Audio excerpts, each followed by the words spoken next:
Okay, I'm going to be going through the notes that I gave on lesson 3-2 in class on Monday and Wednesday. Um, I'm pretty much going to do the same sort of problems, but I'm just going to be making up situations off the top of my head. So on some of the things, it'll be a little bit different than what's on Google Classroom or what we actually did in class, but the content is going to be the same idea. So numbers different, same situations. So this topic is about the percent proportion. This is one way of doing percent problems that pretty much takes away the, I don't know whether I should multiply or divide. It takes away all the question of it, because what we will do is we will put the numbers that we are given into the percent proportion and then solve it with the exact same steps every single time. So if I don't know the percent, or if I don't know the part or the whole, it doesn't matter. Every time I'll solve it the same way. So the percent proportion, pretty much this percent proportion, which is down here, and then this is kind of the motley-ized version of it that works nicely on really simple problems. How does proportional reasoning relate to percent? Well, according to this proportion, the percent, as we mentioned, is always compared to 100. Percents are just ratios that compare to 100. So what I can do is I can take this percent and put it over 100, and what that does is that forms half of my proportion. I put it on the right all the time, but it doesn't really matter which side it's on. And then the other side is part over whole. And this depends on what is going on in the problem, what the part and what the whole is. And we'll go through some examples of taking situations in a story problem or a word problem and putting them into a proportion. But this should make sense to you. If I'm shooting free throws, or if I get a quiz back or anything like that, I should be able to figure out where the numbers go over here, but the percent is always over 100. So I gave you this pro tip right here. Put the percent over 100 at the very first of the problem, immediately. If you're given the percent, put it over 100, and you are half done with your proportion in a second. If I am asked for the percent, then I'm going to be replacing this percent symbol with a variable. I will typically use a variable p for percent, and then I pick some other letter for these two. It doesn't really matter what you pick, and you don't even have to pick p for percent. I would like us actually using a variable so that we get in the habit of doing that, because we don't want to just use a question mark or a box or something like that. We are advancing in our math education, so we should be using variables at this point. If the question doesn't really have a story behind it, I call them generic problems. If I'm given a percent problem, but I don't know what any of the numbers represent, sometimes it's kind of difficult, or has been in the past for my students, to figure out what's the part and what's the whole. So what I did is I kind of came up with this is over of, and I honestly don't remember if I came up with it or not. I've been using it for years. Whatever you're finding the percent of always goes in the denominator, and then whatever the answer to that is goes in the numerator. And this will make the really generic problems that can be a little confusing, it'll make them really, really easy. I honestly don't love the generic problems, because I like my problems to have a little bit of a story to them, so I can figure something out instead of just following a little process. But if you're given a question where you can't really tell what the numbers represent, then this is a very good way of doing it. So we're going to go through some examples of just setting up a proportion and think about where would the numbers go. So I will do my work over here on the right side so it can be a little bit bigger. It's not a big deal here at all. So let's get into a few of the problems here of taking a story and making it into a proportion. So let's say I'm playing basketball and I'm taking some shots. So this is me, and I'm shooting some hoops, and so I'm shooting shots. And I'm going to make some of them, I'm going to miss some of them, but I'm going to shoot some shots. So let's think about if I had a story where I am just taking some shots in basketball. I can use that information and put it into a percent proportion. Wonderfully enough, I always know this is 100 because that is locked into the percent proportion. My shooting percentage is going to go here every single time. So if I'm shooting really good, this is going to be a high percent, something close to 100. If I'm doing very poorly, which would probably be the case, it would be a low percentage here. But my percent, whatever it is going to go here every single time right at the start of the problem. Now this shooting percentage is a measure of how good I am at making the shots. So on this side of my proportion, I'm going to be putting the actual numbers involved with how many shots I took and stuff like that. Well, this percent is measuring how accurately I'm shooting, how many I'm making. It's a measure of how often I make my shots. So the number of shots that I actually make has to go on top to match up with that percent. If this is a high number compared to how many I'm taking, then this leads to a high percent.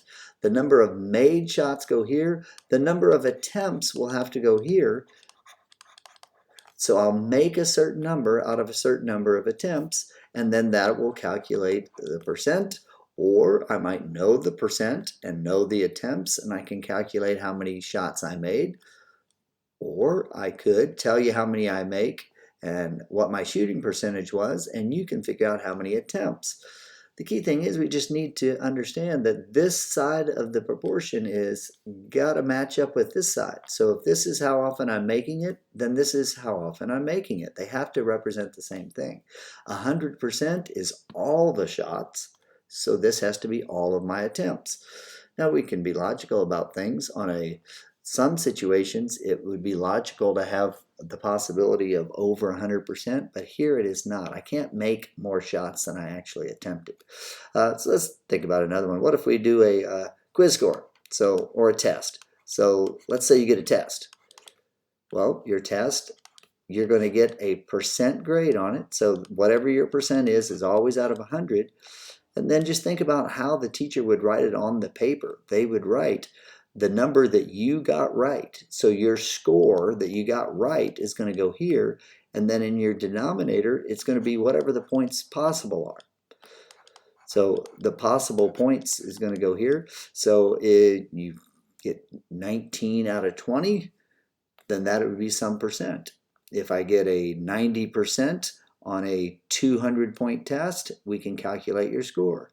If I get a 90% and that score was an 18, then I can figure out how many possible points there were. I just need to make sure I put the numbers in the correct place. What we can't do, we can't just say, oh, I'm going to put the small number over the big number, because like on a test, I might get more than 100%. I might get an extra credit question correct. So I don't ever want it to be where I put the big number someplace and the small number someplace. We have to put it where it is logical. Well, we could go through a bunch of examples of that, but basically you just need to make sure you understand the situation and then lock in the right side of your proportion immediately, and then think logically about where we're going to be putting the numbers here. 100% is all of the attempts, 100% is all of the points. So we should be able to lock that in pretty easily. It's when there's no story behind it that this becomes more challenging. So if and again, I use the word generic. I don't know if we fully understand what that means, but a generic problem, there's no story to it. So I might say, okay, what is 32% of 78? And there's no story behind it. I don't know what the 32% means. I don't know if it's a good thing or bad thing. I don't know what the 78 is. There's no story behind it at all. Well, that's where this second version comes in kind of handy. Is over of is percent over 100. What I'm finding the percent of is going to go in the denominator every time. But if I look over here, if I go to highlight here, check this out. If I highlight the percent, and I don't really love that too much, this percent gets locked in immediately. And then look at what we have here. What is of 78, and here's my percent. All the pieces are locked in place, ready to go. I have my percent given to me, so I'll put that over 100. The of is next to the 78, and so the of always goes in the denominator. And the is what I'm being asked for, so I'll assign a variable. It could be any variable. Let's say I pick an x, and there's our proportion. I don't know what any of the numbers represent really, but I know that I set it up correctly because I have percent over 100 immediately. The of goes in the denominator, and then the numerator is the question. What is the what word is next to the word is, and that goes in the numerator. So we could do another simple little example like that. What if I said 13% of what number is 58? And again, don't know what any of the numbers are. Doesn't really matter.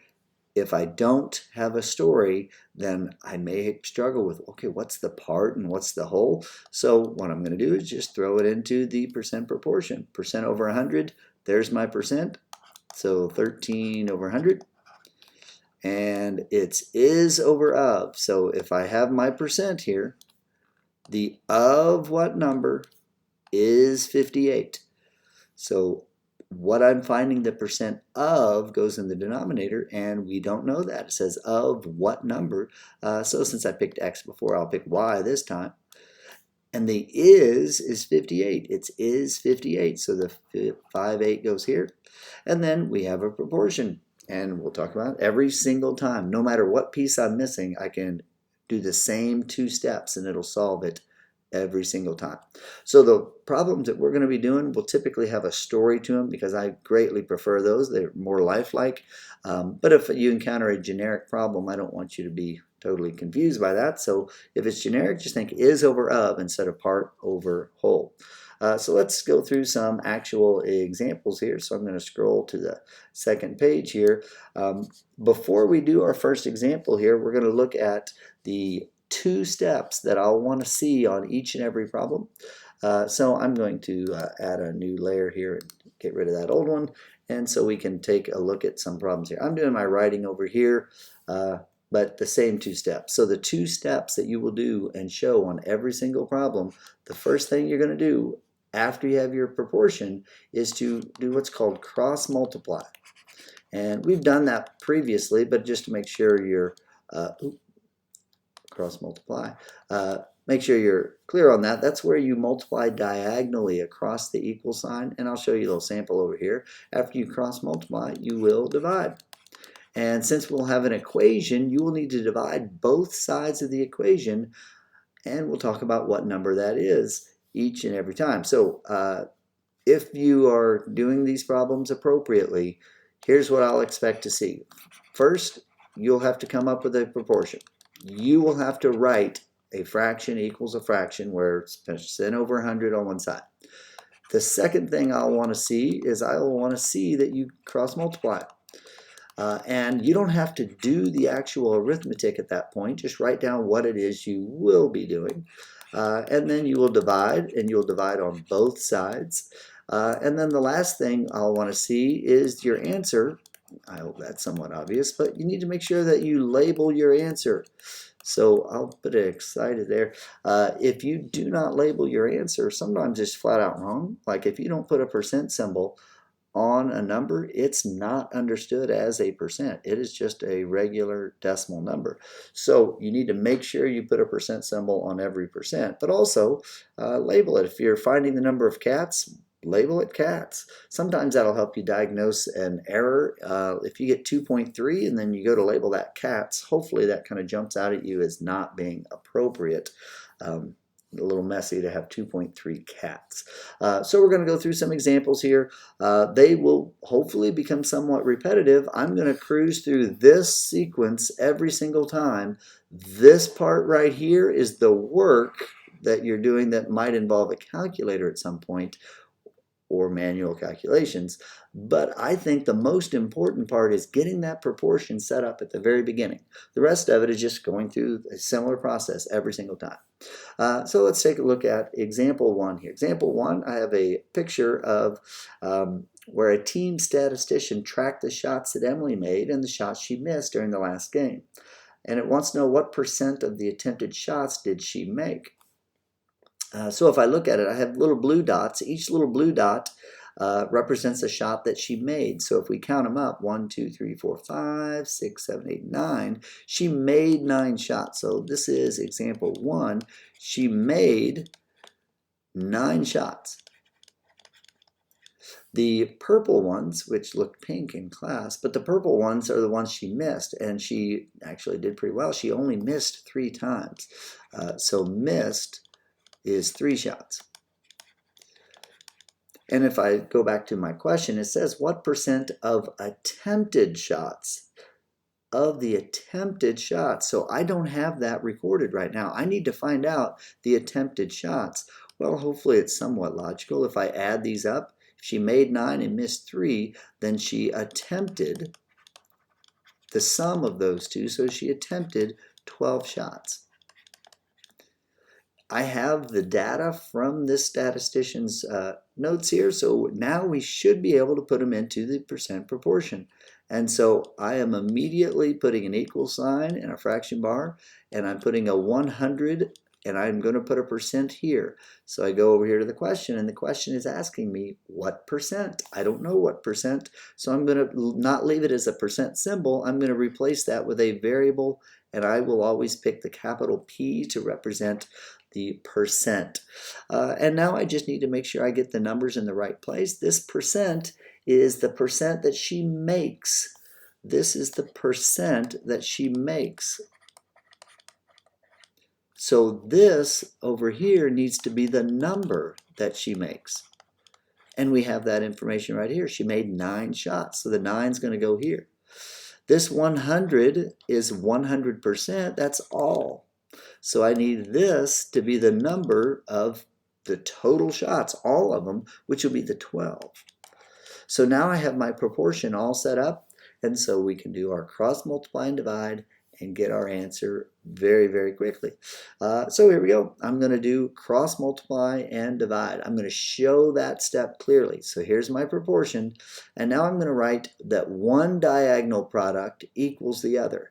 Now it technically doesn't matter which one you do first, but I always do the one that has the variable in it, the unknown in it. I always do it first.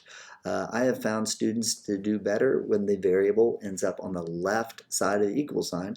So I'm going to do that first. 12 times P. I'm going to multiply this diagonally. So I get 12 times P is 12P equals, and then I'm going to do the other diagonal cross product. And I really would prefer you not to actually do the multiplication just yet. Just write it as a multiplication problem. The reason I want you to just leave it as 9 times 100 for right now is if you mess that up and just write down a wrong number, I won't be able to see if you even know how to do the cross product correctly. So I'd prefer you to just write it down. So 9 times 100. So that's this one. I did part B right there. So I have my proportion. I have my cross products. The next thing I'm going to do is I'm going to divide, and the wonderful thing is you will always divide by whatever number is sitting in front of your variable here. If you do the cross product where the variable goes first, then you're always going to be dividing by this number here that's at the beginning. So I'm going to divide by 12, and the goal there is to get that 12 to cancel out. But with any equation, we have to keep it balanced. So I have to divide both sides by 12.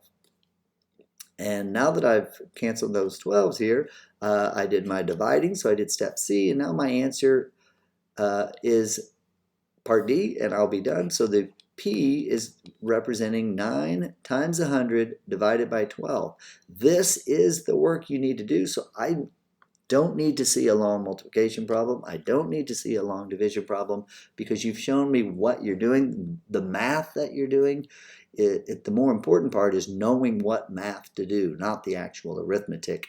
But 9 times 100 divided by 12, you may have noticed 9 out of 12 reduces to 3 out of 4. So some of you may have recognized that this is going to be 75%. So what that means is she makes 75% of her shots, which is pretty darn good. I mentioned in some of my classes, if I were coaching her, I would have her shoot a little more, but maybe not so far outside. She just shot better when she was a little bit further in. She did few outside shots, but typically if somebody's shooting really good, you want them to shoot more. And so that would be my recommendation to her. So the shooting percentage for Emily is at 75%.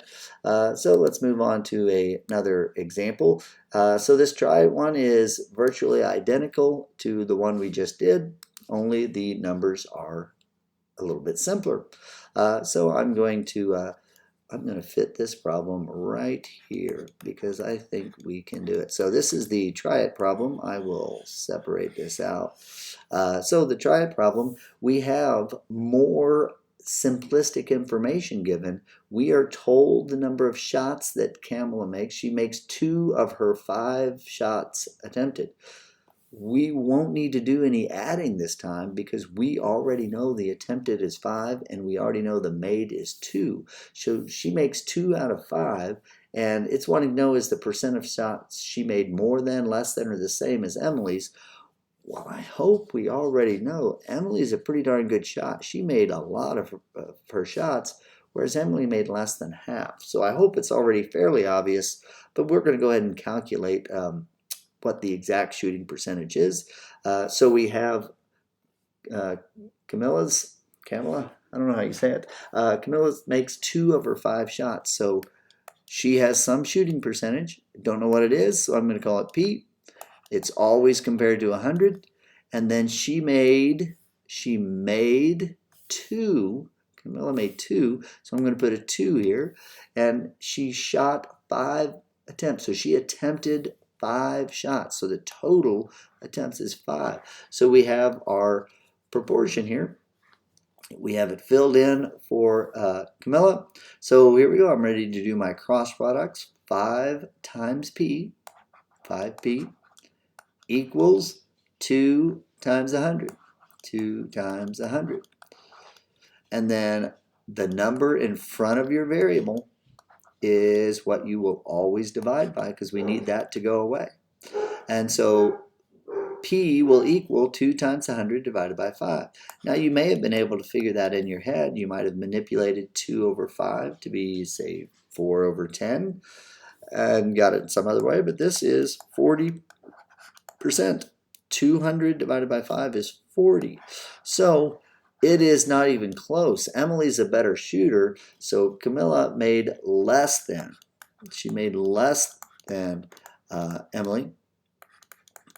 So if I were coaching them both, I might say, hey, we need to get the ball to Emily. She's having a good night. So there you go. Now, true, Kamala doesn't have as many attempts, so it's possible that she will heat up and get going. But based on the data we are given, Emily is the better shooter. So we are going to do one more here. This convinced me, a hockey goalie. It's the same sort of thing. And so I'm going to add a new layer here and clear out our work paper here. So I'm going to do this convince me here about a hockey goalie. It says a hockey goalie stops 37 out of 40 shots. What percent of the attempted goals did she stop? So she stopped 37 out of the total is 40. So out of 40. And it wants to know what percent. So here we go. I'm going to put it into my percent proportion. It's always over 100. I am asked for the percent, so I'll put that as a P. And then on this side, I'm asked for the percent. What percent of the attempted goals did she stop? And it says she stopped 37. So this is the percent that she stopped. So I need to put the number of times that she stopped goal, and it's out of 40. The 40 is the total number of attempted shots, so it's going to be 40. Now this one I may not be able to just kind of look at it and see, but it doesn't really matter. I'm going to do the same 2 steps every single time. I'm going to cross multiply and divide. So I'm going to take 40 times P, 40P, equals 37 times 100. 37 times 100. And then the number in front of the variable, it's called the coefficient, I always will divide by that number. So I'm going to divide by 40 in this case. And when I go to do this one, the answer doesn't work out as nice, but it's not terrible. 37 times 100 divided by 40. And when I do that arithmetic, I get 92.5, and that is a percent. So I must have that label on there. So she stops 92.5% of the attempts on goal. So out of 100, she had stopped 92 or 93 probably. That'd be a good prediction there. It's perfectly okay to have a decimal percent. It's a ratio. It doesn't mean that she stops half a goal.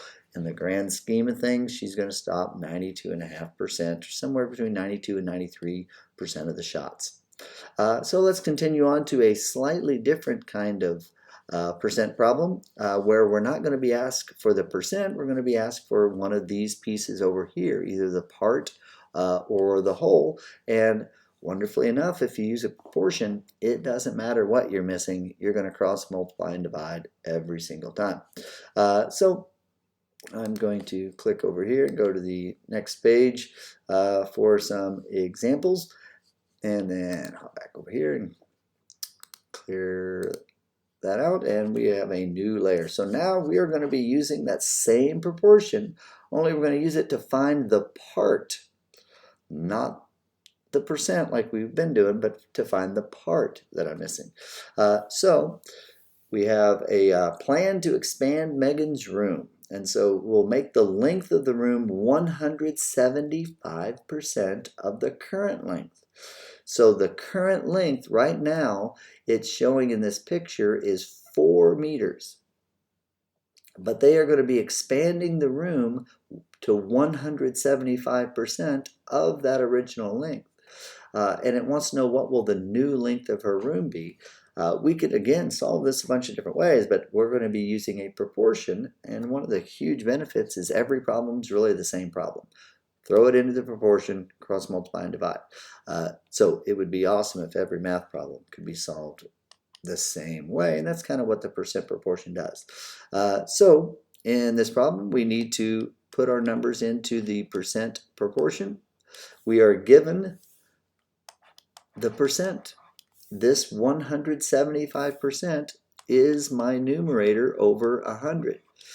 But it's important that we recognize that this means this is the new one, this is the old one.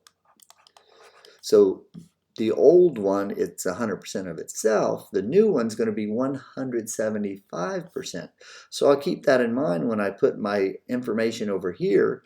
Over here, we're going to put the actual measurements for the length that I'm getting. So it says, what will be the new length? Well, the new length, this is the question. I don't know what this is. It asks me for the new one. I know the percent, but I don't know the actual measurement. So I'm going to call this L. I'm going to use a cursive L so it doesn't look like a 1. I'm going to have a cursive L there for the length. And now the old length, or the current one as it may be, is this 4 meters right here. It's marking this as 175%. That's what it's going to look like afterwards. So it is currently 4 meters. So this is going to be a 4. And so the new length has to go in the numerator because the 175 represents the new length. They have to be in the same position. And then once I have that set up ready to go, I can cross multiply, I can divide, and I'll be done. So I'm going to do the cross product that has the variable in it. My variable is an L here. Maybe I should use a capital L. I don't know if you all are even familiar with cursive anymore. Who knows? I'm going to leave it as a cursive L. This is just a letter though. So we have 100 and L. This cross product has my unknown in it, so I'm going to write that as 100L equals, and then the other one is the 4 and the 175, so 4 times 175. If we are looking for this part up here, there's always 100 right here, which means that cross product's always going to have 100 when I'm looking for this part.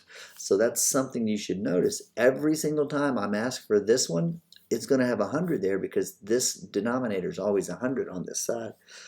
So when I divide by 100, because that's the number in front of the variable, or the coefficient of the variable. Really, that shouldn't be too terrible to do. If I know what 4 times 175 is, dividing by 100 bumps the decimal in. But I don't need to see all that arithmetic. I'm just going to type it in. So 4 times 175, and then divide that by 100, and I get a surprisingly nice 7. But as I mentioned, answers need to be labeled. So if we go back over here, the original length is 4 meters. So this is how many meters, and this is the new length. The new length is going to be 7 meters. And if you kind of analyze it a little bit, this is 3 meters longer. And 3 compared to 4 is that extra 75% right there. 3/4 being 75%. So we're going to do another one that is brutally similar. It's still the same room, so same picture here. But Megan's room is expanded not only lengthwise, but the width is expanded, but not as much. The width is expanded to 150% of the current width, which is the 3. So let's write our proportion one more time for this problem. And so we have, this is my startup every time, and I highly encourage fill in your percent right off the bat. It's 150%. And again, this is the new one. So the new is the one I don't know. Since it is a width, I'm going to use a W this time. And the old one, the old width, I can tell from the picture here, is 3, but I can also read it right here. It's 3 meters, so this is going to be a 3. And once I have my percent proportion, I'm going to cross multiply, divide, and get an answer, making sure I label it. So one cross product, 100W, equals the other cross product, 3 times 150, and then I'll divide by 100. So there's my cross multiply, there's my divide, and so now I'll have my answer. Whatever that is, I happen to know that 3 times 150 is 450, and when you divide by 100, you're going to get 4.5. And this is again going to be in meters, and now this is going to be the new width. So I'm labeling my answer, so hopefully it'll make sense to me when I look at it. If we compare this to what it was originally, it is 1.5 meters longer, and if you think about it, 1.5 is half of 3, and that's where that extra 50% is coming in. Half of 3 added on, so leading to 150%. So if you are finding a part every single time when you do that cross product, you're going to end up with 100. So if your variable is in the top of this left side, you're going to have 100 every time. So you're going to be dividing by 100 to solve those each and every time. So let's take a look at a couple examples where we are finding the whole part rather than the denominator rather than the numerator part. So I'm going to scroll down to the last set of examples here. Let's see if I can. I don't have room for all of it, but that's okay. We are going to add a layer, turn the old stuff off. So here we have a milk carton that is giving me some nutrient information. And it says, in the yellow one, the first question we're going to be answering is, based on this information, what is the recommended daily intake for calcium?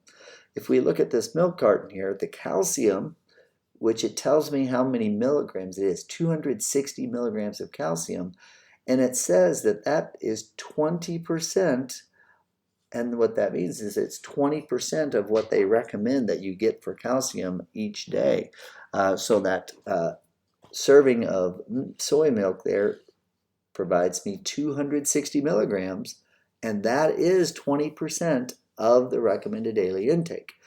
So we are asked to find what is the recommended daily intake. So let's take this information and put it into a percent proportion. So I'm going to start off every time putting my 2 fraction bars, equal sign with 100. The calcium is 20%, so I'm going to put my percent over 100 immediately. This is the single serving. This is the calcium in a single serving. So this is calcium percent. So guess what has to go over here? Well, it has to be the calcium. So if I look at it, the calcium amount right here, this is the calcium for a single serving. This is the calcium percent in that serving. This is the serving of calcium. And it says that there's 260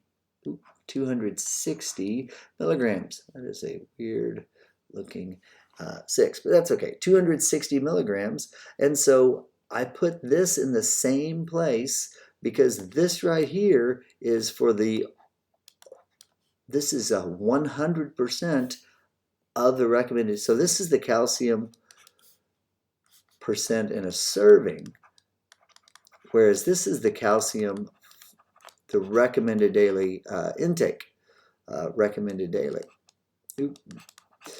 And so this will be the milligrams, because the 260 is milligrams. This is going to be the milligrams of calcium, but not a percent. This side's the percent. This side's the actual amounts. So I don't know what that is. It's calcium, so I'm going to call it C, but it doesn't really matter what I call it there. I call it any variable I want.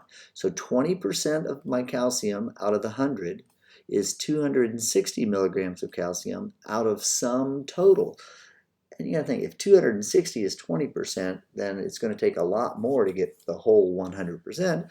And cross multiply and divide will get this for us here.